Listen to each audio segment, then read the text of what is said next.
ஒரு கொஸ்டின் பார்ப்போம். Direction related problem. இங்க பாருங்க, ராஜி என்பவர் தெற்கு நோக்கி நடக்க தொடங்குகிறார். ராஜி வந்து தெற்கு நோக்கி நடக்க தொடங்குகிறார். இதனை தெற்கு நோக்கி நடக்க தொடங்குகிறார். 20 மீட்டர் தூரம் நடந்த பின்னர் 20 மீட்டர் அவர் நடந்துடுறார். ஓகேங்களா? 20 மீட்டர் நடந்த பின்னர் வடக்கு நோக்கி திரும்பி மறுபடியும் 8 மீட்டர் வடக்கு திரும்பி நடக்கிறார். வடக்கு நோக்கி 8 மீட்டர் நடந்துட்டா. ஓகேவா? இது 8 மீட்டர், பேலன்ஸ் வந்து இங்கே 12 மீட்டர். மறுபடியும் கிழக்கு நோக்கி திரும்பி 5 மீட்டர் தூரம் நடக்கிறார்.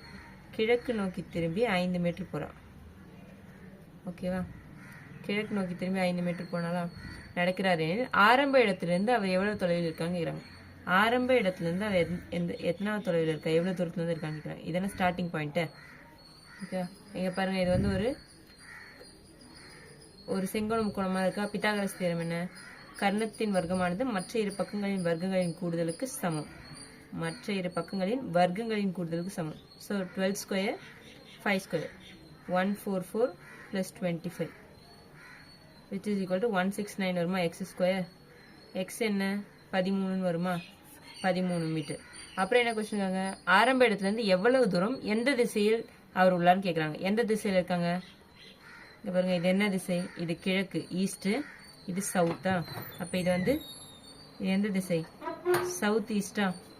ஸோ தென்கிழக்கு 13 கிலோமீட்டர்.